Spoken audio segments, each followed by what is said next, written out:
অপরিচিত একটা ছেলের সাথে একই বিছানায় নিজেকে আবিষ্কার করে আয়রা। চোখ দুটো যেন খুলে হাতে চলে আসার উপক্রম তার। যতটা না সে ওই ছেলেটাকে তার বিছানায় দেখে অবাক হলো, তার থেকেও বেশি অবাক সে তার পরিবারের সবাইকে তার রুমে উপস্থিত দেখে। মনে পড়ছে সে সন্ধ্যার সাথে সাথেই ঘুমিয়ে পড়েছিল। এখনও সকাল হয়নি। ঘড়িতে তাকিয়ে দেখে রাত 8টা। আচমকা ঘুম ভাঙতে এমন কিছু দেখার জন্য সে নিজেও প্রস্তুত ছিল না। সারাদিন ঠিক ছিল, সন্ধ্যায় হঠাৎ মাথা ঘোরায় ঘুমের চোখ লেগে এসেছিল।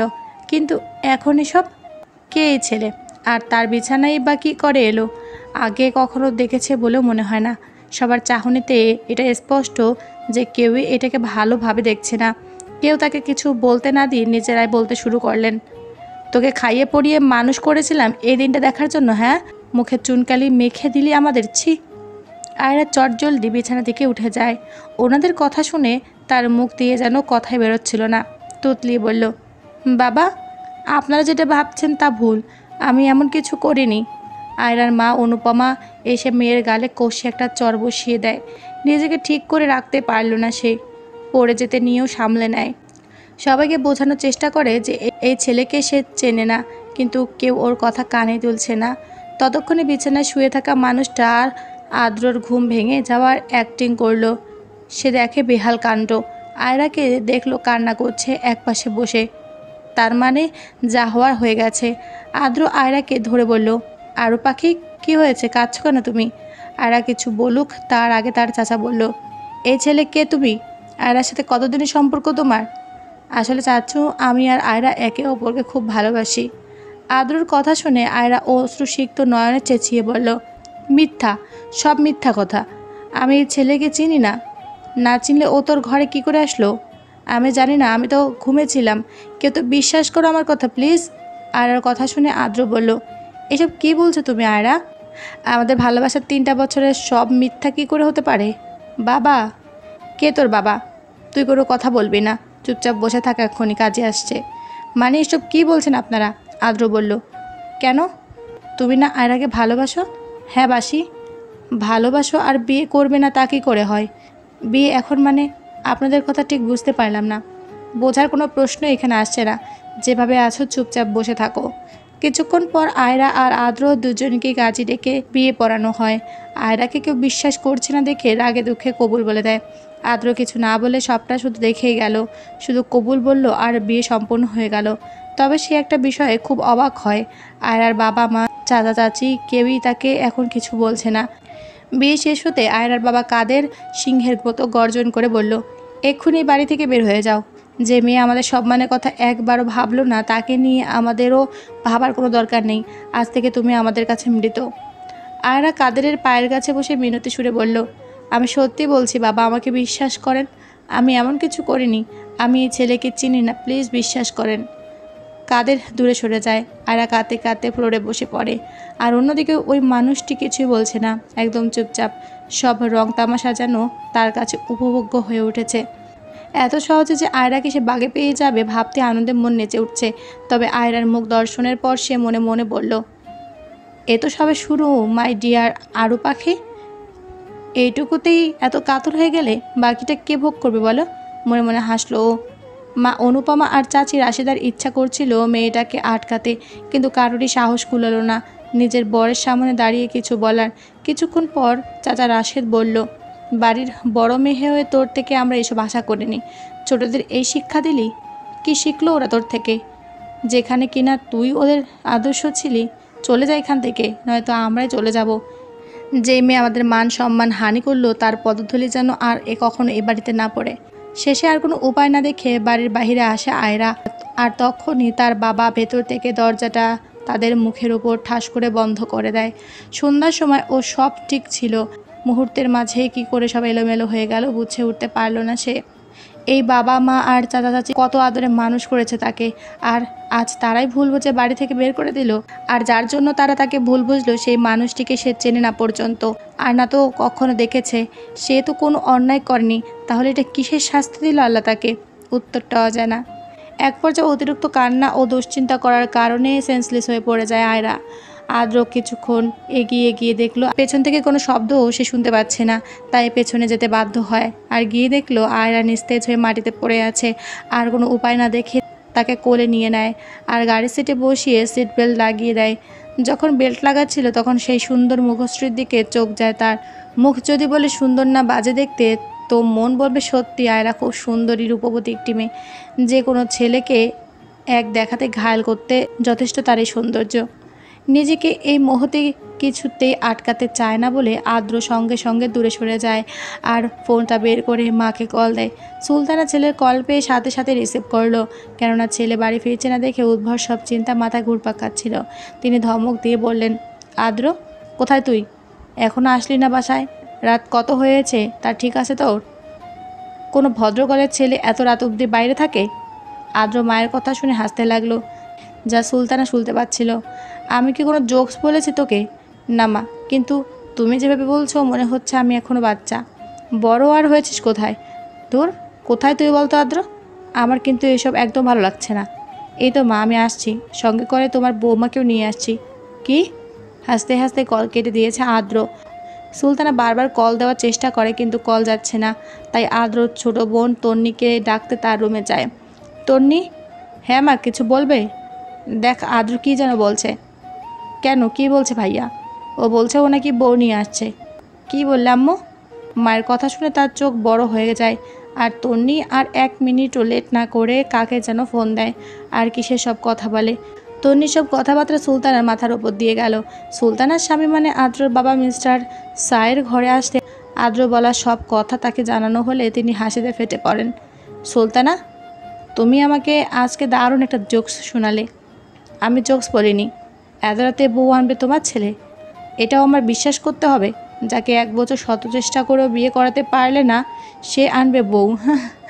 সায়ের হাসতে দেখে ভীষণ রাগ হলো সুলতানার, কিন্তু তাদের হাসির মাঝখান দিয়ে হঠাৎ কলিং বেল বেজে ওঠে।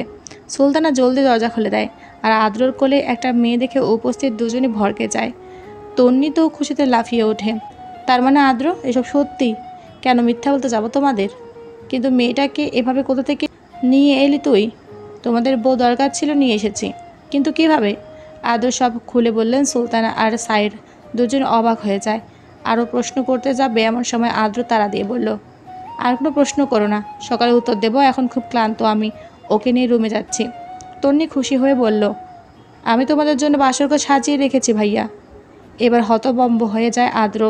জোরপূর্বক ঠোঁটে হাসি ফুটিয়ে তুলে দাঁতে দাঁত চেপে বলল, ধন্যবাদ শাকচুন্নি। কি বললি? আদ্র তন্নির দিকে ভেঙচি মেরে উপরে চলে যায়। ছলছল নয়নে তন্নি, সুলতানা আর সায়েরের দিকে তাকায়। তিনজনেরই একই অবস্থা, আর তারা হলো দুনিয়াটা অন্ধকার অন্ধকার লাগতাছে। যখন আয়রার জ্ঞান ফিরল তখন নিজেকে দ্বিতীয়বারের মতো আবিষ্কার করে অসংখ্য ফুলে ফুলে সাজানো সেই ঘরে, যাকে সাধারণত বাসর ঘর বলে আখ্যায়িত করা হয়।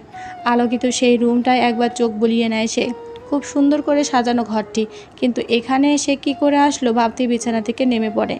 হঠাৎ মাথার চক্কর দিয়ে ওঠে, নিজেকে সামলে নিতেই সব মরে পড়ে যায় আর বুঝতে পারে খুব সম্ভবত এটা ওই ছেলের বাড়ি। প্রচণ্ড রাগে ক্ষোভে ফুঁসে উঠে সব ফুল মিনিট 5-এর মধ্যে ছিঁড়ে ফ্লোরের এক প্রান্তে ছুঁড়ে মারল আয়রা। তখনই খট করে দরজাটা খুলে যায়। রুমে প্রবেশ করে আদ্র। আর সদ্য বিয়ে করা বউয়ের এমন সব কর্মকাণ্ড দেখে সে একটু চমকালো না, বরং দেখতে থাকলো আয়রার দৌড় কত দূর। হাত গুটিয়ে আদ্র এসব ঠায় দাঁড়িয়ে দেখছে দেখে আয়রার রাগ আরও দ্বিগুণ বেড়ে যায়। দাঁতে দাঁত চেপে সে এগিয়ে আসে আদ্রর সামনে। একে অপরের চোখের দিকে তাকিয়ে আছে তীক্ষ্ণ দৃষ্টিতে। একজন তাকিয়ে আছে ঘৃণা মিশ্রিত চোখে আর একজন ক্ষোভে। আয়রা রাগের মাথায় তার দুঃসাহসটা দেখিয়ে ফেলল। বাঘিনীর মতো থাবা মেরে আদ্র শার্টের কলার চেপে ধরে সে, আর তখনই হওয়া বিকট শব্দে পুরো রুম কেঁপে ওঠে। আদ্র আয়রাকে দেয়ালের সাথে চেপে, চোখে মুখে প্রচণ্ড রাগের আক্রোশ ঝরে ঝরে পড়ছে, যেন তার চোখ দুটিতে ফুটে উঠেছে ভয়ঙ্কর রাগ। বিকট শব্দের একটা বজ্রপাতে পুরো রুম ঘর শুদ্ধ যেন কেঁপে উঠল। বজ্রপাতের কারণে এই শব্দটি হয়েছে। আদ্র বেলকনির দরজা খোলা থাকা শব্দটি আরও মুখরিত হতে সাহায্য করেছে।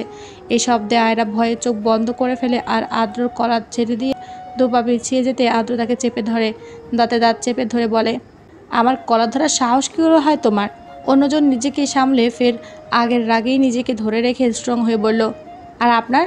আমার পরিবারের কাছে আমাকে খারাপ বানানোর সাহস আপনার কি করে হলো? How dare you? এই কথার প্রতি উত্তরে ওই মানুষটি পুরো ঘর কাঁপিয়ে একটা রহস্যময় অট্টহাসিতে ফেটে পড়ে। আর অন্যজন তা শুধু চেয়ে চেয়ে দেখা ছাড়া কিছু বুঝে উঠতে সক্ষম হলো না। আমার সাহস সম্পর্কে তোমার ধারণা এটা? আমি যা করেছি ভুল করিনি। তুমি এটারই যোগ্য, বুঝেছ? মানে কেন করলেন আপনি আমার সাথে এমন? চিল্লিয়ে কথাটা বলে সে। আর সে বারবার জিজ্ঞেস করতে থাকে কেন তার সাথে এমন করা হয়েছে, কিন্তু কোনো উত্তর মিলল না। কথার প্রাসঙ্গিক ঝগড়ায় আয়রা ক্ষুব্ধ হয়ে আরও কিছু বলতে যেতেই আদ্র এক পর্যায়ে আয়রার ঠোঁট নিজের দখলে নিয়ে নেয়। ঘটনাক্রমে আয়রা রোবটের মতো হয়ে গেল। বস্তুত এমন কিছুর জন্য সে মোটেও প্রস্তুত ছিল না, না পারছে আদ্রকে সরাতে আর না তো নিজে সরে আসতে। হিতাহিত জ্ঞান শূন্য হয়ে যায় সে। কিছুটা সময় পরেই আদ্র তাকে ছেড়ে দেয় আর একটা ডেভিল স্মাইল দিয়ে বলে, এখন থেকে তোমার সাথে যাই হবে সেটা শুধু আমার ইচ্ছে, বুঝেছো আরও পাখি? অনেক রাত হয়েছে, ঘুমিয়ে পড়ো, সকালে দেখা হচ্ছে। বলে সে এসান ত্যাগ করল। আয়রা সেই একভাবে দাঁড়িয়ে রইল। আর কিছুক্ষণ আগে তার সাথে হওয়া ঘটনার আকস্মিকতায় সে খুব অবাক। আদ্রের অনাকাঙ্ক্ষিত এই কাজে ঘৃণা গা গুলিয়ে আসলো তার। ওয়াশরুম দেখতে পেয়ে সে ছুটে সেখানে গেল আর গিয়ে কুলি করতে থাকে। যখন এতেও মন শান্ত হলো না, তখন সমস্ত মুখে পানির ছিটে মারতে থাকলো। এতেও কিছু হলো না। শেষে না পারতে ঝর্ণা ছেড়ে দিয়ে নিচে বসে পড়ে সে। হঠাৎ করে জীবনের এই পরিবর্তনে সে খুশি হতে তো পারলো না, তবে জীবনের সব খুশি উল্টো হারালো। বাবা মা চাচা চাচি এত আদরে বড় হয়েছে যে কখনো কষ্ট পেতে হয়নি, মনের আঘাত যায়নি। কিন্তু আজ এই ঘটনায় নিজে তো খুশি হয়নি, বরং পরিবারের সকলেই কষ্ট পেল, তাও একটা মিথ্যা আর ভ্রান্ত ধারণা নিয়ে। আয়রার বৃষ্টি খুব পছন্দ, তাই সে ওয়াশরুম থেকে বেরিয়ে বেলকনিতে চলে যায়। বৃষ্টিতে ভিজতে না পারে দেখতে তো পারবে। দুঃখে বৃষ্টির মতো সেও যে আজ কাতর, আর বৃষ্টির মতোই অঝরে চোখের পানি ঝরাবে সেও। বেলকনিতে গিয়ে দেখলো এটি গ্লাস সিস্টেম। হাতের ছোঁয়ায় গ্লাসটা সরিয়ে দিতেই বিন্দু বিন্দু বৃষ্টির ফোঁটা চলে আসতে লাগলে পারে। সে চাইলে হয়তো এখন এখান থেকে পালাতে পারত, কিন্তু পালিয়ে আর যাবেই বা কোথায়? আর যাওয়ার জায়গায় তো প্রথমে তালা ঝুলিয়ে দেওয়া হয়েছে। আদ্র চলে যায় অন্য রুমে আর নিজের করা অপ্রত্যাশিত কাজটার জন্য নিজের উপরই রাগ হতে থাকে। এই মেয়েটাকে ছোঁয়াও তার জন্য পাপ। সেখানে সে কিছু ভাবতে পারছে না আর দরজা বন্ধ করে দিয়ে সিগারেটে আগুন ধরায়। এই কয়েক মাসে আয়রার চ্যাপ্টারটা মাথায় ঘুরপাক খেতলেই সে পাগলের মতো হয়ে যায়। ভাবতেই পারে না কোনো কিছু আর। একটা অতীব দর্বে হাহাকার বেড়ে ওঠে নিজের মধ্যে। মুখে চিনচিন ব্যথা অনুভব করে। রীতিমাগ দিনগুলো চোখ বুঝলেই জল জল করে ওঠে আর ভীষণ পীড়া দেয়। এসব যেন চাইলেও ভুলতে পারে না সে। এই একটা কষ্ট তাকে সিগারেট খাওয়া শিখিয়েছে। যখনই আয়রার কথা মনে ওঠে তখনই তারা বাজে রকমের একটা ঘৃণা কাজ করতে থাকে আর সে সিগারেট খায়। আর আজ সে দিনগুলোর থেকে একটু আলাদা। আর একটার পর একটা সিগারেট শেষ করতে থাকে সে, এবং ধোঁয়ায় উড়িয়ে দিতে থাকে তার কষ্টটা। এক হাতে সিগারেট আর অন্য হাতে শক্ত করে মুষ্টি বদ্ধ করলো। আর একটাই চোখের বিষ আর একটাই উদ্দেশ্য, সে হলো আয়রা। সকালে খুব দ্রুত ঘুম ভাঙে আদ্রর, কেননা রাতেই সে ভেবে রেখেছিল সে ভোরে ঘুম থেকে উঠে সে ওই রুমে যাবে যেখানে আয়রা আছে। তার সাথে একই বিছানায় থাকা তার পক্ষে সম্ভব নয় বলে সে চলে গিয়েছিল, আবার নিজেই আসে। রুমের দরজা ঠিক যেমন সে রাতে বন্ধ করে গিয়েছিল এখনও ঠিক তেমনটাই আছে। সে রুমে ঢুকতেই চোখ গেল বিছানায়, সেখানে কেউই নেই। আদ্রের বেশ ঘাবড়ে গেল। তাড়াহুড়ো করে ওয়াশরুমে গিয়ে দেখলো সেখানেও নেই। এবার বেলকনিতে যায় আর সে দেখে কাঙ্ক্ষিত ব্যক্তি দোলনায় আধশোয়া হয়ে খুব সুন্দর করে ঘুমিয়ে আছে। স্বস্তির নিঃশ্বাস ফেলল সে, কিন্তু এই সুন্দর ও আরামের ঘুমটা একদমই হজম হলো না তার। তাই যেই না নিচে টান মেরে ফেলে দিতে নেবে অমনি সে অনুভব করলো তার হাত প্রচণ্ড গরমের তাপে মনে হচ্ছে পুড়ে যাচ্ছে। বুঝতে দেরি হলো না আসলে ব্যাপারটা কি। আয়রার কপালে হাত দিয়ে দেখলো খুব জ্বর, গা পুড়ে যাচ্ছে এই জ্বরের কারণে, আর পরনের কাপড় চোপড় আধা ভেজা। তার এও বুঝতে দেরি হলো না যে এই মেয়েটা বৃষ্টিতে ভিজেছে। তারপর গ্লাসটাও ওপেন করা, ফলে বৃষ্টির ফোঁটা খুব সহজেই এখানে চলে এসেছিল। ফ্লোরের এক কোণায় এখনও কিছুটা পানিও জমে আছে। ধ্যাৎ, এই মেয়েটাকে আমি মারার আগে এ তো নিজে মরে যাচ্ছে। না না, তা কী করে হতে দেই? তোমাকে তো আমার কবজায় থাকতে হবে আরু পাখি। মনে মনে কথাগুলো বলে হাসলো সে, আর কোলে তুলে নেয় আয়রাকে। বিছানায় শুয়েও দিল যত্ন করে। আর কি করা যায় ভাবতে থাকলো। অনেক ভেবে উপায় বের করা গেল না, ফলে বাবা মাকে ডাকতে বাধ্য হলো। আদ্র গিয়ে তার বাবা মাকে কথাটা জানালে তনি আর সুলতানা দুজনে ছুটে আসে কি হয়েছে দেখতে। জ্বরে গা পুড়ে যাচ্ছে মা, দেখো। হ্যাঁ তাই তো, কিভাবে হলো এটা আদ্র? না, ও আসলে রাতে অনেক কেঁদেছিল। মানে? রাতে ওর সেন্স আসার পর আমার কোনো কথা না শুনে বিলকুলই দরজা বন্ধ করে দিয়ে সারা রাত বৃষ্টিতে ভিজেছিল, তাই এমন হয়েছে। আদ্রর বাবা সায়রের কাজ পড়ে যাওয়ায় একটু দেরি করে আসলেন। আরও রুমে ঢুকেই বিছানায় জ্বরের ঘোরে কাতরাতে থাকা পরীর মতো মেয়েটির মুখ দেখে তিনি আঁতকে উঠলেন। এখন যেটা তিনি লক্ষ্য করলেন সেটা রাতে কেন ওনার চোখে পড়ল না তা নিয়ে দ্বিধাদ্বন্দ্বে পড়ে যান। মুখটা আরও ভালো ও স্পষ্টভাবে দেখে উনি ভীষণ রকমের ঘাবড়ে যান। আর উৎকণ্ঠা চেপে রাখতে না পেরে বললেন, আরে এটা তো অরিন। অরিন নামটা শুনে ওনার সামনে থাকা তিনজনে অবাক নয়নে ওনার দিকে তাকাতে বাধ্য হলো। আদ্র কিছু বুঝতে না পেরে বলে, বাবা তুমি কাকে অরিন বললে? ও তো আয়রা। সুলতানা বলে, কি বলছেন, এটা অরিন? এই অরিনটা কে? তোমরা দুজন আয়রাকে অরিন কেন বলছো? এটা আয়রা না, এটা অরিন। কি? আদ্র খুব অবাক হলো এখন। তাহলে তার কাছে যে পিক ছিল সেটা তো এই মেয়েটিরই, আর এর নাম আয়রা ছিল, অরিন না। বিদঘুটে একটা অবস্থা। সুলতানা তাড়া দিয়ে বলে, যদি ডক্টরকে আসতে বলুন, আমি জলপট্টি দেওয়ার ব্যবস্থা করছি। হ্যাঁ হ্যাঁ তাই করো, আমিও দেখছি। সার নিচে চলে যায়, আদ্র পেছন পেছন যায়। ব্যাপারটা কি হলো তার মাথার উপর দিয়ে যাচ্ছে। বাবা বলবে তো এই অরিনটাকে? আমি কিছুই বুঝতেছি না, বলবা আমাকে প্লিজ? সায়র আদ্রকে পাত্তানে দিয়ে ডক্টরকে ফোন দিয়ে বাসা আসতে বলে। এর মাঝে ডক্টর আসে। তন্নিয়ার সুলতানা আয়রার মাথা জলপট্টি দেয়। তাতে তার জ্বর একটু কমে গেলে তাকে হালকা কিছু খাইয়ে ওষুধ খাইয়ে দেওয়া হয়। তার জন্য ঔষধ ও আদ্রই নিয়ে এসেছে, তবে হিসাবটা তার কিছুতেই মিলছে না। বাবা মাও কিছু বলছে না। তন্নি আয়রার কাছে বসে থাকলো। আদ্র জরুরি তরফে সুলতানা আর সায়র ড্রয়িং রুমে আসলো। আদ্রর সেই এক প্রশ্ন, তোমরা আমাকে বলবা না কে অন? আয়রা অরেন কিভাবে হলো? তুই কি আমাদের সাথে মজা করছিস আদ্র? আমি মজা কেন করব? প্রশ্নবোধক দৃষ্টি তার। তার আগে তুই আমাদের বল যে তোদের মাঝে কাল রাতের বিয়ের ব্যাপারটা আসলে কি হয়েছে? বিয়েটা কি সত্যি হয়েছিল নাকি মিথ্যা বলছিস আমাদের? মিথ্যা কেন বলবো? তাছাড়া এত রাতে কে দিবে ওকে আমার সাথে আসতে, তোমরা বলো। তার মানে বিয়েটা সত্যি, কিন্তু একটা অ্যাক্সিডেন্ট বলা যায়। কি সেটা? প্রশ্ন আমি আগে করেছি, তাই উত্তরও আমার আগে পাওয়া উচিত। কি উত্তর? অরেনকে। তুই অরেনকে চিনিস না তো ওকে বিয়ে করে নিয়ে এলি কী করে? অথচ আমরা যখন বলেছিলাম তখন সাফ সাফ জানিয়ে দিয়েছিলে তুই ওকে বিয়ে করবি না, আর এখন? তোমরা কি বলতে চাও বুঝিয়ে বলো, আমি কিছু বুঝতে পারছি না, বিলিভ মি। কেন রে, তোকে আমরা বলিনি অরিনকে বিয়ে করার কথা? সুলতানা বলে, আমার মনে পড়ছে, আয়রাও তো অরিনের নাম।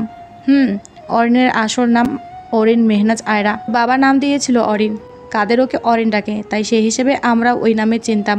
অরিনের বাবা আর আমি ভালো বিজনেস পার্টনারের পাশাপাশি খুব ভালো বন্ধুও ছিলাম। অরিনের জন্মদিনে আমি, তোর মা আর তন্নি যাই। সেদিন ওকে দেখে আমার খুব ভালো লাগে, কেননা মেয়ে হিসেবে ও খুব লক্ষ্মী আর চঞ্চল একটা মেয়ে। আমি শুনেছিলাম আল্লাহ কাউকে রূপ ঢেলে দেন তো কাউকে দেন মায়া, কিন্তু অরিনের মধ্যে দুটো ছিল, ওর মায়ায় আটকে যাই। সেদিন ঠিক করলাম অরিনকে তোর বউ বানাবো। তুই তো তখন দুবাইয়ে ছিলি, কাদেরের সাথে এ নিয়ে কথা বলতে সেও রাজি হয়েছিল, আর তোকে সেটা জানালে তুই একেবারে না করে দিয়েছিলি, আর সেজন্যই কাদের আমার উপর রেগে থাকে। তোর মনে নেই এইসব? আদ্র সায়রের সব কথা শুনে পুরো আহামকের মতো বোকা বনে যায়। সে এত সব জানতই না, তবে একটা কথা সত্যি, তার বাবা তার বিয়ের কথা বলায় সে না করে দিয়েছিল। পরে অনেক জোরাজুরি করেও কাজ হয়নি, কিন্তু এটা কি করে সম্ভব? আদ্র জোরপূর্বক হাসি ফুটিয়ে তুলে বললে, আর গতকাল কি হয়েছে জানো? তুই না বললে কীভাবে জানবো? আর সেদিন তোমাদের না করে দেওয়ার পর আয়রার ছবি দেখে আমার খুব ভালো লাগে। এক দেখাতে ওর প্রেমে পড়ে যায়, যাকে বলে লাভ অ্যাট ফার্স্ট সাইট। তাই ভেবেছিলাম দেশে এসে ওকে সারপ্রাইজ দেব, কিন্তু তা আর হলো না। ছবিটাও হারিয়ে ফেলি, আর তোমাদেরও বলার সাহস পাইনি। তাই এতগুলো মাস নিজেই ওর খোঁজ করার চেষ্টা করি। গতকালই ওর খোঁজ পাই আর ওর বাসায় চলে যাই। আমি সোজা ওর রুমে চলে গিয়েছিলাম। এতদিন পর ওকে কাছে থেকে দেখে মনে হয়েছিল যেন আকাশে চাঁদ পেয়েছি। আর তখন ঘুমিয়েছিল। জানি না ওর দিকে তাকিয়ে থাকতে থাকতে আমি নিজেও কখন ঘুমিয়ে পড়েছিলাম। আর কি? সুলতানা আর সায়রের চোখ বড় বড় হয়ে যায় আদ্র কথা শুনে। আদ্র নিচের দিকে তাকিয়ে বলে, আর যখন ঘুম ভাঙে তখন ওর পরিবারের সবাইকে উপস্থিত দেখি। ওনারাও আমাকে চিনতে পারেনি। আমার কোনো কথা না শুনে ভুল ধারণা নিয়ে ততক্ষণে দুজনের বিয়ে পড়িয়ে দেয়। আমাকে কিছু বলার সুযোগটাও দেয়নি। শেষে আয়রাকে বাড়ি থেকে বের করে দিল। এই তো বলে তুই কিছু বুঝতে পারিসনি, আর এখন এটা কি বললি? আমি আসলে ভুলে গিয়েছিলাম গতকাল। এসব দেখে মাথার ঠিক নেই তো? আদ্রর বাবা মা এই কথাগুলো শুনে হতভম্ব হয়ে যায়। 7-8 মাসে কাদের নিশ্চয়ই আদ্রকে ভুলে গিয়েছিল, তাই চিনতে পারেনি। কিন্তু আয়রার সাথে এটা তো ঠিক হয়নি। এটা কি সকলের কাছে খারাপ হয়ে গেল? এটা খুব খারাপ হয়েছে বলে সুলতানা আর শায়ের উঠে দাঁড়িয়ে যান। কঠোর কণ্ঠে ছেলেকে বলে, তুই এটা ঠিক করিসনি আদ্র। অরিনকে ওর পরিবারের সবাই খুব ভালোবাসতো, ভালো একটা মেয়ে জানতো। আর তুই এটা কি করলি আদ্র? মেয়েটা কতটা আঘাত পেয়েছে বুঝতে পারছিস তুই? সরি আম্মু, আমি আসলে উৎকণ্ঠা চেপে রাখতে পারিনি, তাই ওর ঘরে চলে গিয়েছিলাম। আমি নিজেও ভুল বুঝতে পেরেছি। I am extremely very very sorry. ওনাদের আদ্র যা বোঝালো ওনারা তাই বুঝে নিল খুব বিশ্বাসের সঙ্গে। মূলত পুরোটাই আদ্রর বানানো ডাহা মিথ্যা আর বানোয়াট। সে জেনে বুঝেই গিয়েছে আয়রার ঘরে, তবে ভালোবাসা থেকে নয়, গভীর ঘৃণা থেকে। সায়র তাড়া দিয়ে বলে ওঠেন, এতক্ষণে ওদের সকলে মাথার ওপর দিয়ে কি যাচ্ছে কে জানে। সুলতানা, তুমি আমার সাথে এক্ষুনি চলো। কাদেরের বাসায় যেতে হবে, নয়তো পরে আরও খারাপ অবস্থা হয়ে যেতে পারে। সুলতানা আর সায়র তাড়াহুড়ো করে দুজনে ছুটলেন আয়রার বাড়িতে যাওয়ার জন্য। ছেলের করা ভুলের জন্য খুব আফসোস আর অনুতপ্ত দুজন। আয়রার ঘুম আচমকা ভেঙে যায়, আর মাথার পাশে তার মা আর চাচিকে দেখে ভূত দেখার মতো চমকে ওঠে সে। এটা সত্যি নাকি স্বপ্ন তা নিয়ে কনফিউজড হয়ে যায় আয়রা। অনুপমা হু হু করে কেঁদে উঠলে ও বুঝতে পারে সব সত্যি। সে হুট করে উঠে মাকে জড়িয়ে ধরে পাগলের মতো কাঁদতে শুরু করে। রাশেদা মা মেয়েকে সান্ত্বনা দিচ্ছেন। অনুপমা পরম মমতায় মেয়ের মাথায় হাত বুলিয়ে দিয়ে ওর চোখের পানি মুছে দেয়। ওর কপালে গলায় হাত দিয়ে দেখে জ্বর আছে কিনা। সুলতানা আর সায়র সব কিছু খুলে বলার পর সবাই নির্বাক হয়ে যায়। খুব আকুতি মিনতি করে কাদের আর রাশেদের এত দিনের জমানো রাগ কেটে যায়। যখনই শুনে মেয়েটা জ্বরে কাতর হয়ে আছে, ছুটে আসে আদ্রের বাসায়। এমনিতেও পুরো রাত সবার ওপর দিয়ে কি গেছে নিজেরাও জানে না। কেউ কল্পনা করতে পারে না যে আয়রা এমন কিছু করতে পারে, কিন্তু চোখের সামনে দেখা ঘটনাকে মিথ্যাও বলা যাচ্ছে না। আদ্র আকুপাকু করছে। আয়রা যদি বলে দেয় যে সে আদ্রকে চেনে না, তখন সবাই ওকে বিশ্বাস করলে তো কেল্লাফতে। আদ্র সব মিথ্যা ধরা পড়ে যাবে, কিন্তু সে যেভাবে তার বাবা মাকে বুঝ দিয়েছে তাতে আয়রার কথা সবাই বিশ্বাস করার চান্স 140%। তাও সে যেন কিছুতে স্থির হয়ে দাঁড়াতে অবধি পারছে না। গতকাল রাতে তো সে রাগের মাথায় আয়রাকে আরও কী সবও বলেছিল। এখন সেসব যদি ও বলে তাহলে কি হবে ভাবতেই পারছে না আদ্র। কি ভীষণ অস্বস্তিতে কাটতে লাগলো মুহূর্তটা। নিজেকে শান্ত করতে না পেরে সে নিজের রুমের বাহিরে ঘুরঘুর করতে থাকে। এটা দেখে তন্নি এসে তার পিঠে চাপড় মেরে বলে, কি রে আমার মজনু ভাই, কি করিস এখানে? হঠাৎ এমন করে খুব চমকে ওঠে আদ্র আর তোতলিয়ে বলে, আসলে ওই আমাকে আয়রা খুব খারাপ ভাবছে, তাই কি করব দুশ্চিন্তা হচ্ছে রে। ও এই ব্যাপার? আরে এত চাপ নিস না, আমি মানে তোর বোন আছে তো, মানে বুঝিসনি তাই তো? হ্যাঁ, 500 টাকা দিয়ে সব বুঝে দেব। কি দিলে দে, না হলে আবার আমার ওইদিকে অনেক কাজ আছে বাকি। ডোন্টকের ভাব ধরে বলল, দিচ্ছি। আদ্র 500 টাকা দিলে তন্নি কি যেন ভাবতে থাকে। কি ভাবছিস? তোর বাসরঘর সাজিয়েছি, 1000 টাকা গেছে, আবার সেটা ফেরতও দে। শাকচুন্নি, আমি কি তোকে কানে কানে বলেছিলাম এসব করতে? মনে মনে শাকচুন্নি বললি? না না, তোকে কি আমি শাকচুন্নি বলতে পারি? হাওয়া কম দিয়ে টাকাটা দিয়ে দিলে খুব উপকার হয়। নাই রে আমার কাছে আর, অসহায় ভঙ্গিতে বলল। তাহলে তোর 500 টাকাও লাগবে না। আমি আবার এত ফকিরনি না। আমি গেলাম, দিচ্ছি। তুই তো একটা ডিজিটাল ফকিরনি। আমার সময়টা আসুক, মজা দেখাবো। মনে মনে আদ্র টাকাটা দিয়ে তন্নিকে কি কি করতে হবে বলে দেয়। তন্নি আয়রার কাছেই যায়, আর আদ্র নিচে যেতে নিবে অমনি শুনতে পায় আয়রার বাবা, চাচা আর আদ্রর বাবা মা বলছে, আমার ছেলেটা ভুল করে ফেলেছে। সেই ভুলকে ফুল মনে করে সবাই ওদের বিয়েটা খারাপ মনে করুক। তার আগে আমি চাই পুনরায় অনুষ্ঠান সহকারে ধুমধাম করে অরিন মামুনিকে আমাদের ঘরে বউ করে নিয়ে আসতে। আপনারা এখন কি বলেন? আয়রার বাবা আর চাচা অমত করল না। আয়রাকে দেখে সায়র আয়রার মা আর চাচিকে ডেকে দিতে বলে।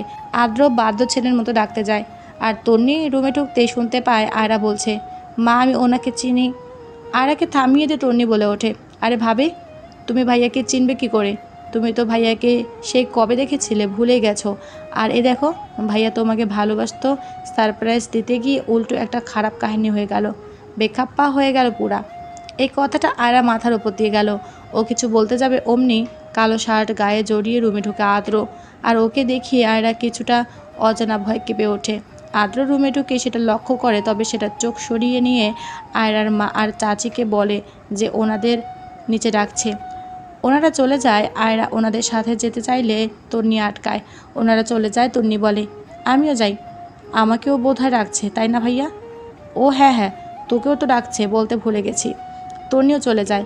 তন্নি মূলত সরল মনে ওদের একটু সময় দিতে চেয়েছিল। আদ্রর মনে মনে যে এত শয়তানি বুদ্ধি চলছে সে জানলও না। আয়রা উঠে চলে যেতে নেয়, মাথা ঘুরে ওঠে, তাই সে বসে পড়ে। আদ্র দরজা লাগিয়ে দিয়ে ওর কাছে ফিরে আসে। আপনি আমার কাছে আসবেন না, এখন যেটা হচ্ছে তা হতে দাও। যদি তুমি কোনো গন্ডগোল করছো তো আমার থেকে খারাপ আর কেউ হবে না। আমি ভালোর ভালো, খারাপের কিন্তু খুব খারাপ। এই যে তোমার মা বাবা চাচা চাচিকে দেখেছো, ওনাদের এখানে অবধি নিয়ে আসার পেছনে আমার ভূমিকা আছে। খারাপকে ভালোই পরিণত করেছি। যদি তুমি এর মাঝে আমাকে সকলের সামনে খারাপ বানাতে চাও, তাহলে তুমি আর তোমার পরিবারের সাথে কি হতে পারে তুমি কল্পনাও করতে পারবে না।